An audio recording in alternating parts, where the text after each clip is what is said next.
Hi everyone, and welcome to a video lecture on stress rasers and stress concentrations. We last left off talking about this and have covered most of these previous slides, but as a review, we'll go over them briefly.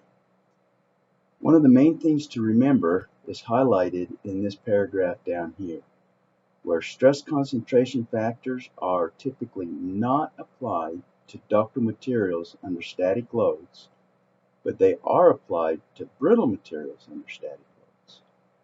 And then stress concentration factors are typically applied to both ductile and brittle materials in fatigue type loading or fluctuating loads. So that's kind of one of the key things to remember in terms of design and application of stress concentration factors. We talked about several different types of stress rasers, and that they can be caused by sudden changes in geometry, contact between two members such as gear teeth, discontinuities such as voids in a composite material where it didn't cure properly. A good example is a grease zerk hole in a shaft that can often cause a failure, rivet holes in an airplane wing, non-uniformity in material properties, such as changes in the modulus of elasticity and strengths. Those boundaries can cause stress concentrations. Changes in geometry, holes, cracks, fillets, etc. And kind of the idea behind all these stress concentrations is that we look at these flow lines, and that if this was a fluid flowing through this pipe that had a reduction in the cross section, we would see that the fluid would really have to neck down, and it would be most affected where these lines would come closer to each other right here at this corner than through the rest of the body. And that's what would cause the stress concentration. So you can think of these oftentimes as fluid flow lines and how that changes. And you can see how a fillet here, a rounded reentrant corner, would allow that fluid to more gradually change and keep these lines more separated, thereby greatly reducing the stress concentration.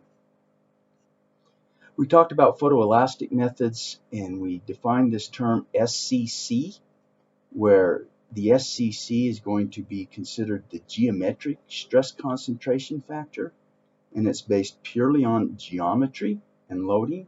It has nothing to do with material properties. And we remember that a common notation for this SCC is capital KT, which is used in many other textbooks and in many journal papers and other applications and discussions of stress concentration factors. So capital SCC here means the same as capital KT, and it's a geometric stress concentration factor. We talked about the stress concentration factor equation, the sigma theta theta equation for the stresses around a circular hole. We realized that if this material was getting pulled on in tension, that the top of the hole would actually go in compression. And if this material could not handle compression as well as tension, it's likely that it would fail in the hole due to compression stresses as compared to a higher tensile stress on the side of the hole.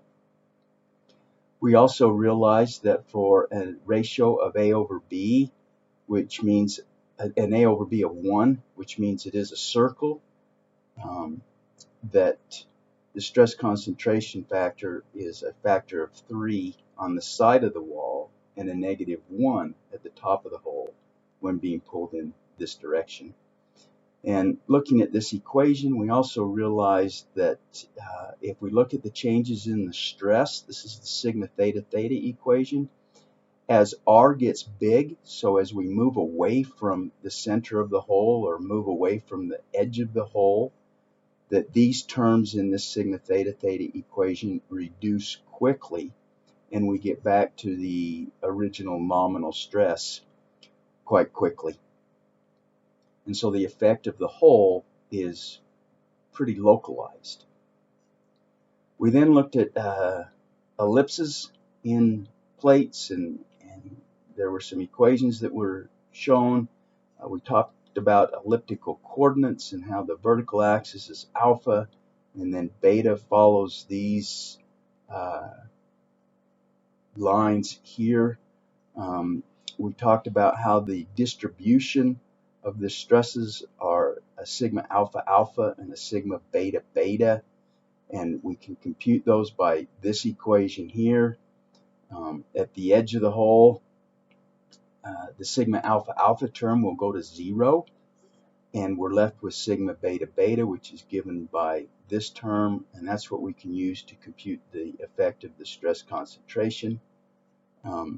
We can see that elliptical holes can be quite severe here for an A over B, where 2A is the length of the ellipse and 2B is the width of the ellipse. For an A over B ratio of 5, we get a stress concentration of 11, or a factor of increase of 11 in this elliptical geometry. It occurs in a very narrow pointed region, and then again the -1 compressive stress occurs along pretty much the top of the ellipse. If we pull the ellipse in the opposite direction, so we're pulling in the long direction, we can see that that makes a significant reduction in the stress. So we went from a factor of 11 to a factor of 1.4 in the maximum stress when pulling on the ellipse in the long direction. And again, the negative component is still a -1. So it makes a big difference on the direction in which you pull on the ellipse. Now the idea of what we want to do is to figure out how to use stress concentrations in a combination of loads to reduce the effect of that stress concentration. And that's what we'll talk about here for a minute.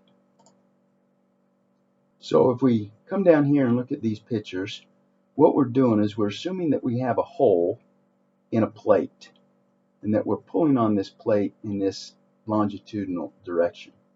We know that when we do that, this middle top part of the hole will have a -100%, and this side will have a 300%, or the factor of 3 gain.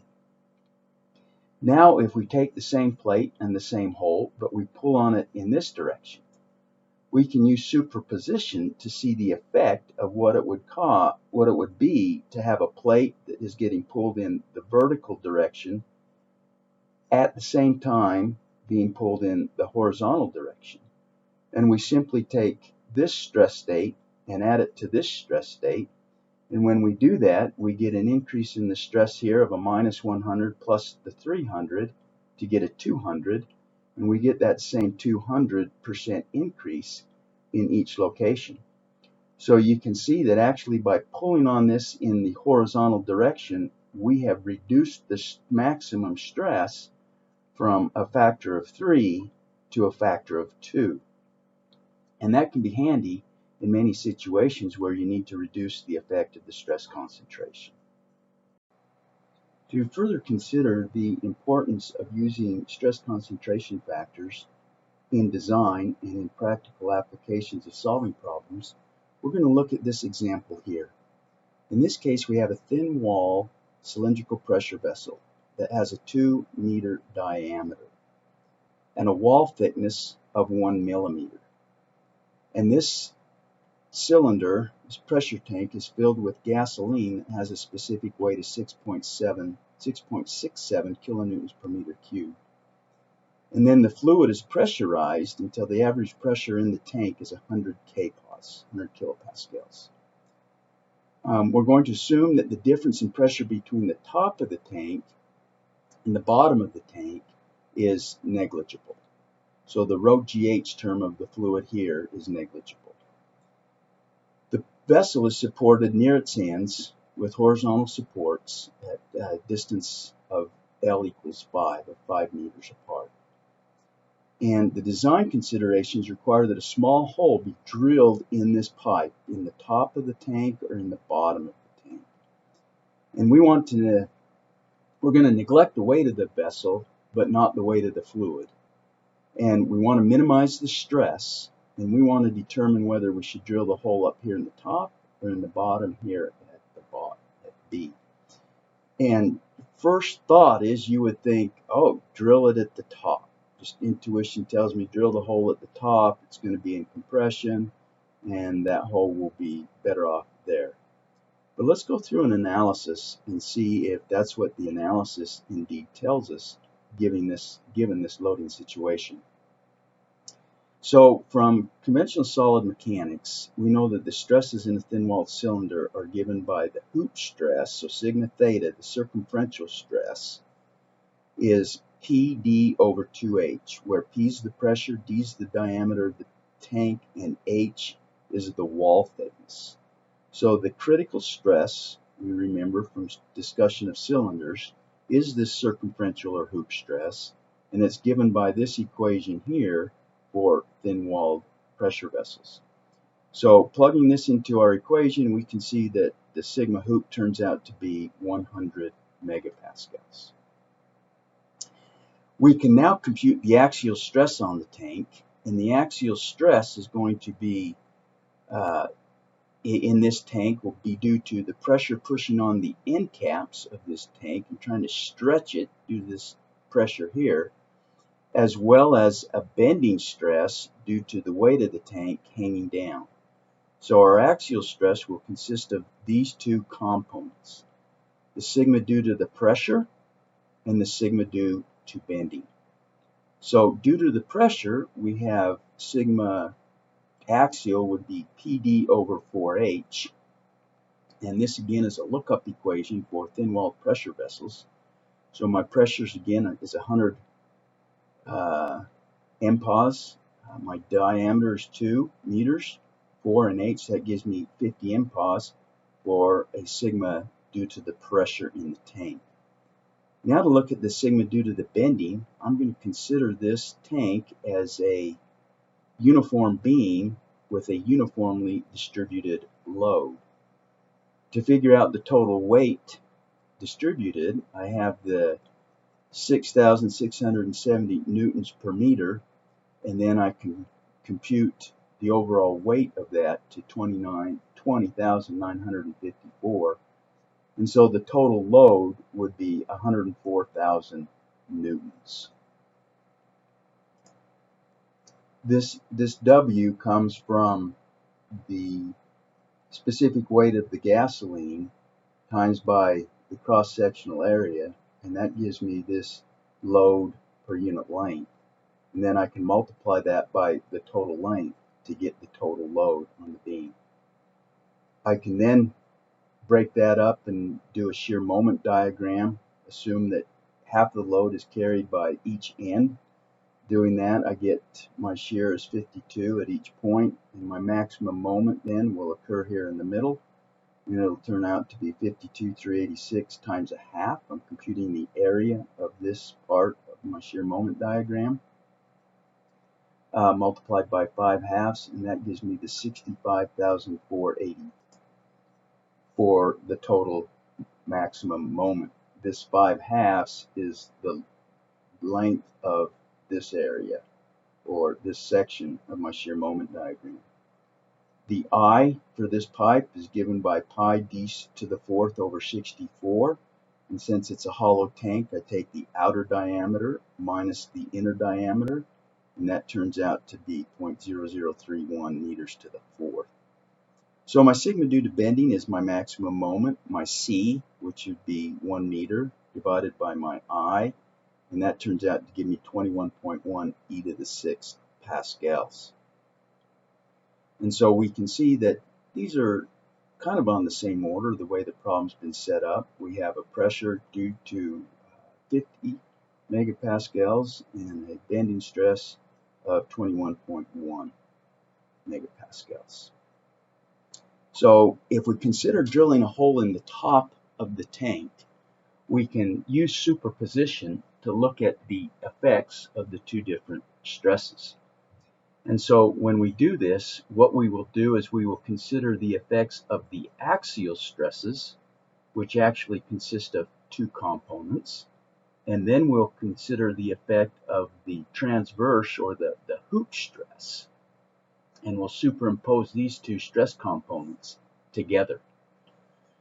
And we can think of a top view of this as looking down. The axial stress would be pulling along the axis of the cylinder, and this hoop stress would be pulling transverse to that. So as we computed, my axial stress would be the pressure.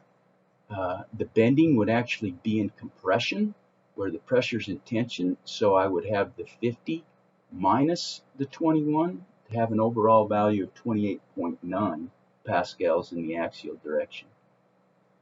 My sigma A max would be 3 times that value. So 3 times the 28.9 gives me 86.6. My min would be just the negative of that, which would be minus 28.9. So these are the stresses that would occur at these two different points. This would be my maximum. This would be my minimum. Now I do the same thing for the hoop stress, and we computed the hoop stress on the first page. It turned out to be 100 e to the 6th. And so coming down here, we got H max is 3 times that, so I'd have 300 e to the 6th, and that would be located in this direction. And then we have our sigma H min, which would be the minus 100 located in this direction, or at this point. And now we superimpose these two components together, and we can figure out what the stresses both at C and D are. And so the stress at C turns out to be a minus 13.4, so it's in compression. The stress at D turns out to be 271.7.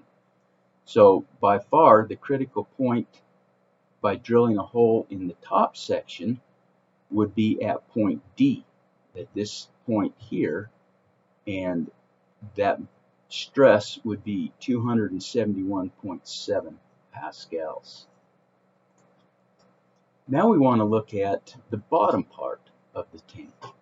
And on the bottom part of the tank, we would again have the sigma due to the pressure. The axial stress would consist of the pressure and the bending stress. This time we add those, because the axial stress would be tension and the bending at the bottom of the tank would also be tension. So we'd get a 71.1 e to the 6th. Now we multiply that by a factor of 3 due to our stress concentration factor, and we'd have 213. Our minimum stress would just be a negative 71.1. Our hoop stress would stay the same at 100, and our max would be 3 times that then, and our min would be minus 100. So now we need to determine if point C or D is critical, and again we're using C and D as this definition, except we're now looking at the bottom of the tank. So if we look at point C, we would take the sigma A maximum and the sigma H minimum and add them together, and we get 113.3 e to the 6th pascals. Then for point D, we would take sigma A minimum, the axial minimum stress, plus the H maximum stress, and we get a value of 228.9 e to the 6 pascals. And so by drilling the hole in the top of the tank, we would induce a stress of 271.7 megapascals. And while drilling a hole in the bottom of the tank, we would induce a stress of 228.9 megapascals. So to induce the lowest stress, we certainly want to drill the hole in the bottom of the tank, which in many situations is counterintuitive. So hopefully this gives you a really good example of how to combine stress concentrations to understand a better design, or how to use stress concentration factors in design. As you're aware, and as we've discussed, several tables have been developed that provide us with the values for the stress concentration factors. And again, these values in these tables are referred to as capital KT or SCC, and they're referred to as theoretical geometric stress concentration factors. We will talk about how we can get more direct or more applicable stress concentration factors to the particular problems that we're trying to solve, that will include some material properties and other things. And we'll talk about that in just a few minutes. But just to review, you are familiar with tables like this where you see this D over W ratio, and D and W are defined here in this geometry. You get your D over W ratio, you come along the curve, and you pull off your KT or your SCC, whichever one you want to call it. And there are many, many plots and figures and data that have been put together that help generate these curves. Back in the early mid-1900s, there was a guy named Nuber, and he did a lot of this work on developing equations for stress concentration factors. And you probably won't ever solve a problem like this, but it's kind of worthwhile to know where the development of these stress concentration factors actually come from. And this is talked about in your book a little bit, if you look in chapter 14. And this table down here is table 14.43, or excuse me, 14.3 from your textbook. And if you look at this, what it shows you over here is the type of notch. And so in this member here, we've got a bar that's fixed here on this end. And this bar actually has a bending moment applied to it and an axial load P applied to it. And we can compute the stress concentration factor due to this notch based on these loadings. And you can see the dimensions of T, which is kind of the depth of the notch or the groove, and the width B is the distance between the bottom parts of the groove. Over here under type of load, you see that it's listed as tension or bending. Sometimes down here we'll have torsion and we'll have direct shear. In this case, we don't have those loadings because these forces and stuff don't create those types of loading. Then an important term here is the formula for the nominal stress. And you can see here that the equation for the nominal stress is P over 2BH. And so note that to get the nominal stress, you take the distance between the two bottom parts of the groove. You don't take the overall width like we talked about. And then the nominal equation for bending is 3m over 2b squared h, and you can derive that from mc over I. So this is an important, really useful formula to have, which is provided for all of these types of notches. The scale factor is going to be computed by T over rho. And you can see the rho is the radius of the notch, and this is T. And it gives us a scale factor of F or E.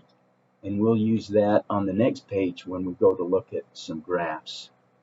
And then it says curve for finding SCC, and this is a number of curve that we'll use also on the following pages to help us get the right stress concentration factor. So what this table is used for is to help us determine the correct stress concentration factor for our particular geometry. So if we go to the next page, here's an example of how to use that data and how to use the Nuber diagram to compute the SCC. So for the flat bar in figure A, the one we just looked at, if we let T equal 4 rho and B equal 16 rho, we're going to determine the value of the SCC when the bar is subjected to axial tension. And we're going to use the table. Okay? So when we do that, when we come back to this table on the previous page, we see that the scale is F and the curve is 1. and this is our bottom, or our basic equation, and the type of load is tension. And so down here, I can compute my square root of t over rho. My t's 4 rho over rho gives me 2, and my b over rho is going to turn out to be 4. So to determine the SCC, what we do is we come to this plot up here, and we will go into the plot at the vertical line d over rho equals 4. So I'll come here to 4 and I will draw a vertical line, and then I go up to the line number 1, because in the table it told me to use line number 1, so I go to line number 1. When I intersect that at the square root of b over rho of 4, I draw a horizontal line until I come over and intersect the 0.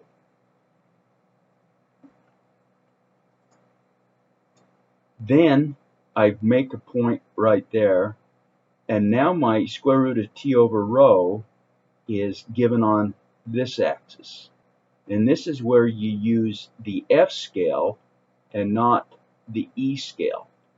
And so using the F scale and a square root of t over rho of 2, I'll come along here till I hit the 2, and I make another dot or another point. And then I connect this point with this point up here. I draw a straight line between those two dots. And this line then is tangent to the circle that gives me the SCC. So in this case here, we can see that we didn't quite hit the 4 mark, but we're well above the 3 mark. And so the SCC in this case would be in the range of 3.7 to 3.9. So this is how you use this table here to come up with an estimate of the stress concentration factor using the Newber's diagram. And again, I'm not sure you will ever use this in practice, but it's good to know where these numbers back in these tables and graphs kind of come from, and a lot of it stems from this Newber's diagram. There are also several methods for determining stress concentration factors, and we talked about photoelasticity, and that is certainly one of the really interesting ways to determine stress concentration factors and the effects of them. And you can do that by looking at the fringe patterns obtained in the deformed geometry. And so here's just an example of some of the SCC values that were computed and determined using photoelastic methods. You can see that we have these various geometries here that are kind of common and standard, but we can also get some pretty unique ones where here we have a notch in a shaft, and we're looking at the torsional shear stress concentration on the keyway in a shaft, and that's kind of an interesting idea. This is actually involves using the soap film analogy that you're familiar with as well. And then here's a case where we have a hole and we're bending this hole in this direction, and this is used or determined using an elastic strain method. So there's a lot of there are many experimental techniques that are also used to help us determine stress concentrations, not just these theoretical ones like used up here. So our discussion so far has focused on theoretical stress concentration factors, and it's important to realize that these are estimates and purely theoretical values, and oftentimes a more exact value is needed. And by far the best method or best way to get stress concentration factors is through experimental testing of the part and measuring the stress.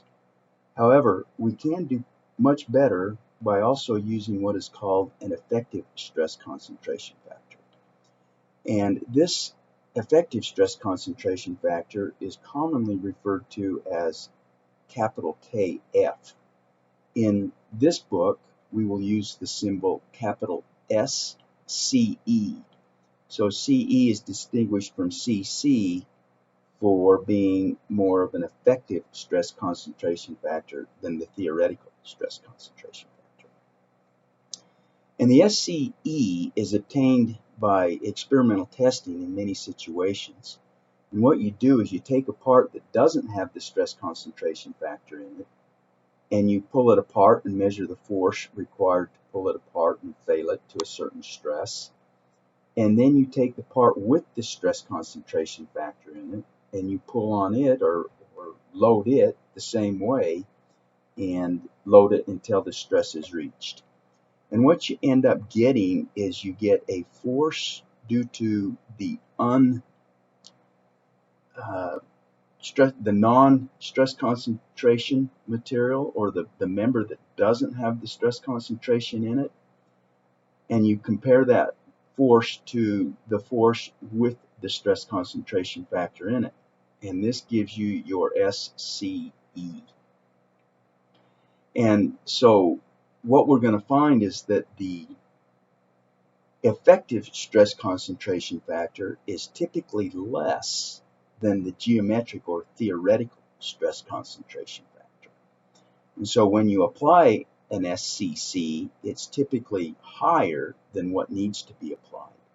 And generally, this ratio right here will occur, or this relationship will occur, where the nominal stress is less than the effective stress concentration region, which is less than the theoretical stress concentration region.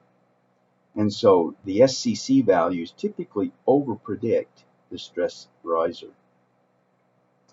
The relationship between these can be expressed as sigma effective, or the effective stress, is equal to the nominal stress plus Q times SCC, which is the theoretical value, and the nominal stress minus the nominal stress.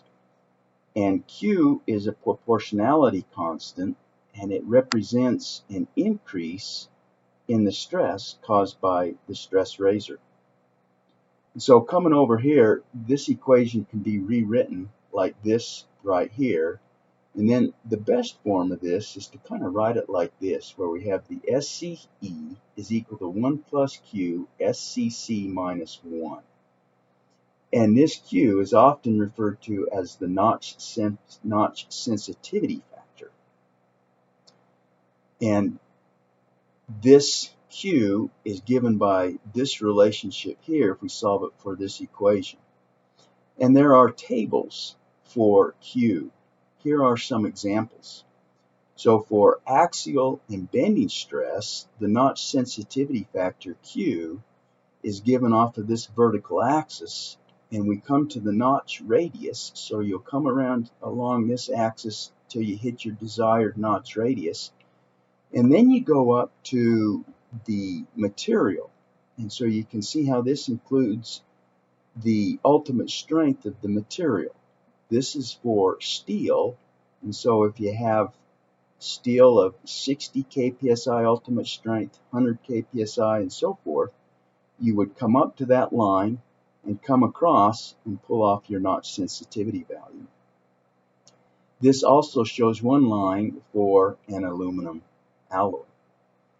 This plot down here is very similar to this one up here, except this one is for shear. So if you have a shear situation, you would use this table. Axial and bending stresses, you would use this table. And you could come back and compute your effective stress concentration factor by knowing your geometric stress concentration factor, capital KT or SCC, and then looking up your notch sensitivity factor using these plots here.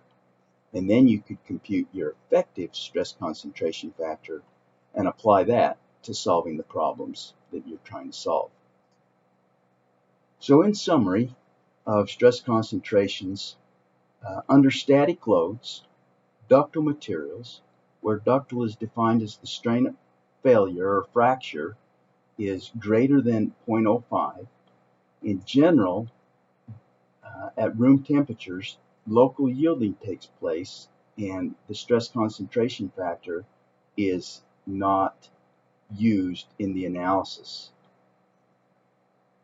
And so static loads, room temperature, ductile materials, we do not apply stress concentration factors. In order for local yielding to occur, though, the part must be able to deform. And if this deformation is restricted, Q may approach 1, and we need to consider the stress concentration factor. If the temperature is very low, slip in the crystalline structure can be reduced and is less effective at relieving the concentrated stress. And in these conditions, Q may be as high as 0.5. If the member is subjected to elevated temperatures, Q can range from 0 up to 1 depending on the temperature and the load. And there are two basic mechanisms that occur in elevated temperatures. One, you can get creep that will occur in the intercrystalline structure where this is sleep, and the creep allows the stress to be relieved and lets Q go back to 0. And creep may be due to viscous flow of the grain boundary material, especially at really high temperatures and low stress. And in this case, there's inelastic deformation, but the stresses are not relieved, and Q goes up to 1. Corrosion can also be an issue, and materials under stress are more susceptible to corrosion. So therefore, when the ductile material has a location of higher stress and is in a corrosive environment, the stress concentration factor can be enhanced. And you can see that in cold worked materials and in members that have been cold worked in corrosive environments. You'll see a lot more corrosion around the cold worked or stressed material than you do in the unstressed parent material. And then in general, for brittle materials where the strain at fracture is less than 0.05, Q will have a value of between 0.5 and 1. And for most materials that contain internal stress concentration, such as graphite flakes, the geometric stress concentration does not add much additional contribution and Q is small. But we need to make sure that under brittle materials, we do apply stress concentration factors to brittle materials because the material does not plastically deform in cold work.